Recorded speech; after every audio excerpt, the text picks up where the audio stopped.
This is a PRS SC425. There's not a lot of coverage on it. I'll tell you a quick story about how I come to this. So basically I really wanted a Les Paul gold top with the P90s. I went through a journey through a guitar dealer of trying to get a Les Paul gold top. He phoned me up and said I've got one. So I sold an amp to go and buy it. I went and sold the amp pretty quickly because it was an old Marshall. It was pretty vintage from the 70s. It was an Ace amp. Somebody out there has it, and I'm hoping that they're quite happy with it. I then tried all the guitars, bought one that wasn't the gold top because this other guitar frankly was a lot better and a lot more magical that I bought. It was a classic. Then I did a video on Les Pauls and ended up buying this one, which is really special. That's a chambered one from '07. You'll notice that none of them have the P90s. So I've tried quite a few with P90s and they haven't been magical or special. I started to think, well, if I'm paying all this money for something that isn't quite what I actually want, then you know, maybe I could look at cheaper options and I might actually get there. So I've looked at some of the other options: Sire, Tokai, Bernie, obviously Gibson. So I've been looking for some Gibsons. I've got a friend with a nice Les Paul tribute. Again, that's not up for sale. If I go and have a look right now, there's no gold top ones or ones with P90s.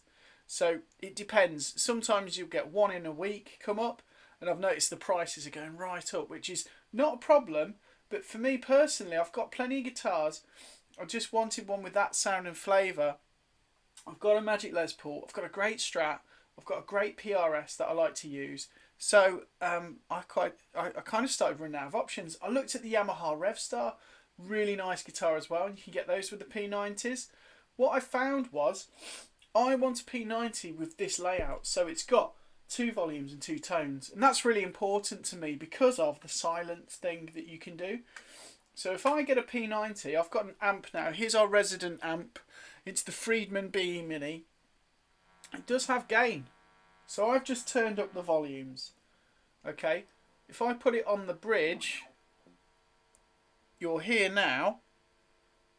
Okay, it's a little bit quiet. There's a little bit of a buzz. So there's a little bit of a buzz going on. If I go on the neck, you can hear that buzz. If I go in the middle, it cancels it out because they're both on. And what you can do is balance out your neck sound or your bridge sound. So I quite like it that I've got that tonal capability. And from using loads of guitars in the past, using Gibson guitars, I really love that way of working and that way that you can craft that tone. You can get pretty much any tone you want, really. What I found is with that, then my options are even smaller. So there is a Takai, it is anything that copies a Les Paul. The Revstar's out because of that. And then I thought that the PRS option was out as well because I knew about the PRS Soapbar SE and I know about McCarthy models with the P90 thing. And the problem with those is, again, they have the 2 knobs, they don't have 4. I didn't know that there was a 4-knob version. And the other thing I really wanted on there was the scale length. So the scale length's really important for the playability of the instrument. PRS have 25-inch scales and Gibson have 24.5. Now, there's a technical thing with this. So some of the best sort of late 50s era Gibsons have 24 point, I think it's like 24.95 or something, which PRS have in their models at the moment. So that's the 595 models. So if you see a PRS with that on, or 495, you'll see that it's because of the nuance around the scale length. This was brought out in 2013, this model. I didn't know until I started looking. So I went on eBay and I found this last weekend and it's absolutely mint. It is a 425 SE. Now they didn't have these out for very long. It's basically a Les Paul soap bar copy with this one single wrap tail, which is great because again the original ones, well, the ones from 1954 had a wrap tail bridge and they've got a vibe. And you know, I really love the Joey Landreth playing when he had a Sorokin, which was like a custom made copy of one of those. And again, that's essentially the same kind of ingredients. It's got the right control layout. These have a long neck tenon, so the neck tenon goes all the way under the pickup, which you would get on an older vintage correct Les Paul.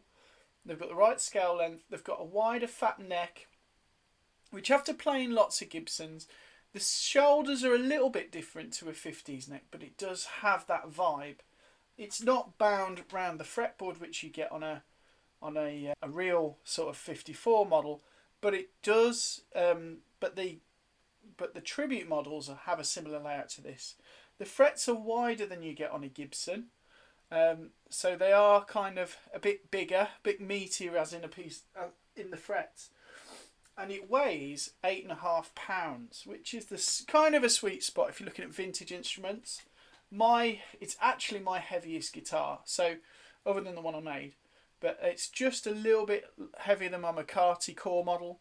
It's a little bit heavier than my Les Paul. My Les Paul's 7.5 pounds, but that was chambered. So this is a solid mahogany body, mahogany neck, rosewood fingerboard. I was a bit dry when I got it, but again, it was an 11-year-old guitar.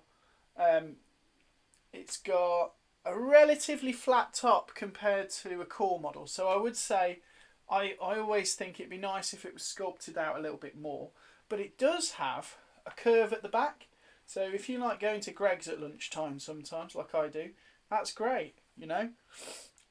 The condition of this was perfect, and you would not believe the price. It was £250, which is just insane for the guitar that I've got. The frets, the setup, everything was absolutely perfect. As good as any guitar that I've ever bought. So right from where I did, all I had to do was change the strings. But right from the bat, I picked it up and it had some really great sustain and it was just sounding sweet. So I'm just going to play...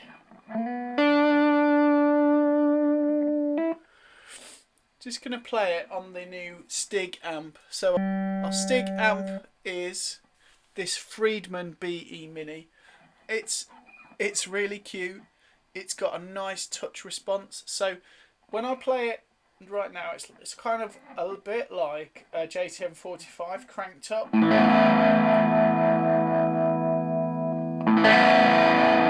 It's got very much that vibe.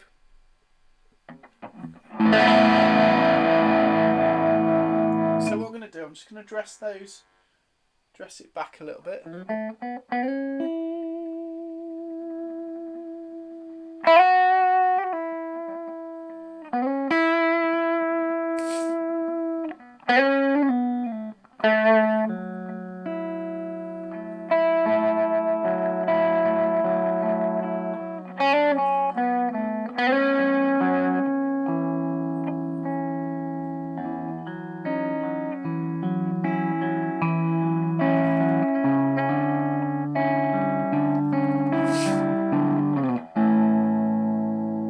Demo the clean kind of sound.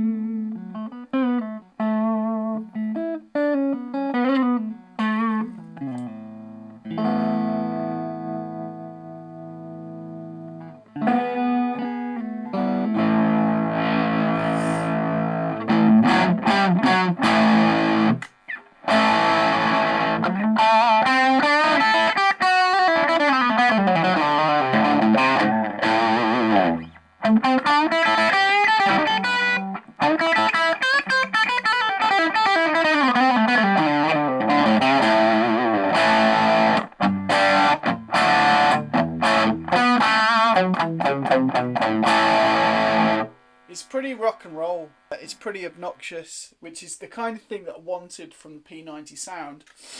On the neck, with a bit of gain.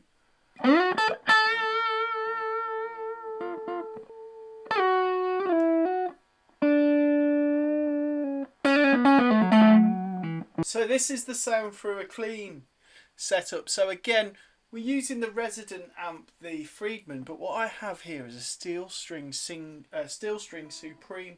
by Vertex. It is a preamp, and what I'm doing is I'm just going straight into the effects return, so it should give me a nice clean tone.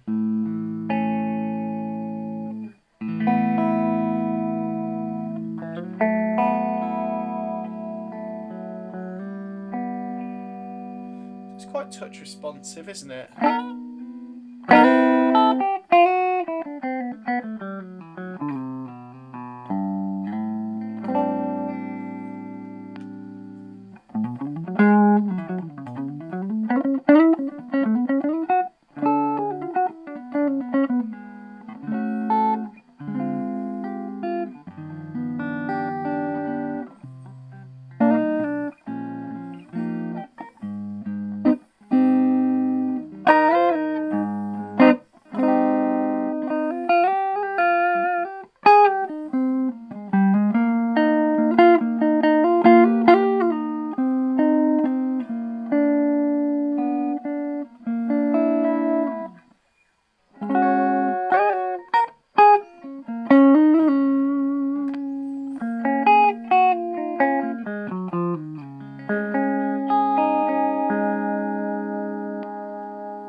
So it's quite a useful guitar.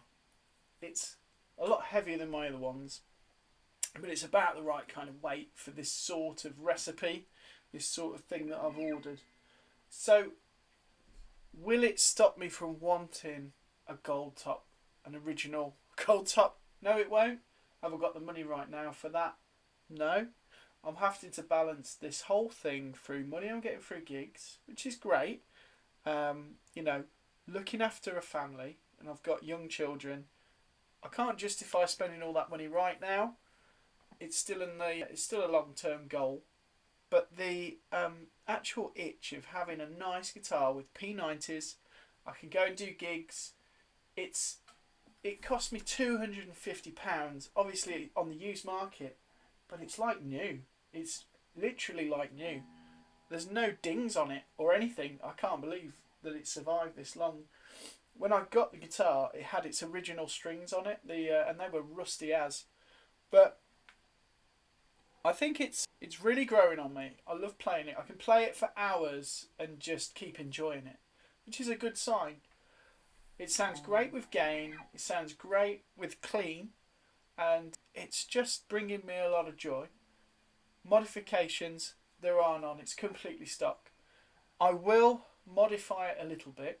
So I've ordered a piece of veneer for the headstock, and I think what would be nice is for it to match my PRS hollow body SE and have the Paul Reed Smith signature along the top. So I'm going to have a look at how to do that. I might put locking tuners on, but to be honest with you, and I could do a whole video on this, they're not always that necessary. They do make changing strings a little bit faster, but the guitar's fine, it's staying in tune. It's really cool. I like the colour of it. I like the veneer top on it. It looks good. When you put that next to a real maple top, you can tell, because there's like a real depth in the wood, and it kind of goes like 3D. You can't really tell when it's on its own, but when you put it next to another one, there is a difference. When I've compared the tail pieces and the little details, this is actually very different to the American one. So though the tailpiece works and it stays in tune, there is definitely a difference between what you get from the Core series guitars and these Korean wheel guitar made guitars. Am I bothered about it? No. It doesn't make. It's just like different sizes of holes and components. It's tidy inside. I've had a look in the cavity. Like I say, it's just fantastic for the money. I'm really happy with that. I would be happy if I'd spent £1,200 on this guitar, to be honest, with the quality that I've got. So I can't really grumble at it. It's the kind of thing I'm quite happy to take away and do some shows with. It's got great tone, sustains for days. I mean, on a clean, I'm just on clean. Let's see what happens. I'm just going to play one note.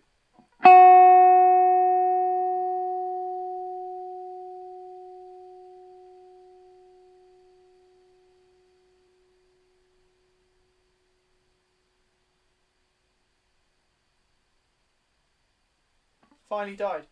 That is a crazy amount of sustain. So it's really, really good. And I dare say there might be some Epiphones out there or that might be a bit better.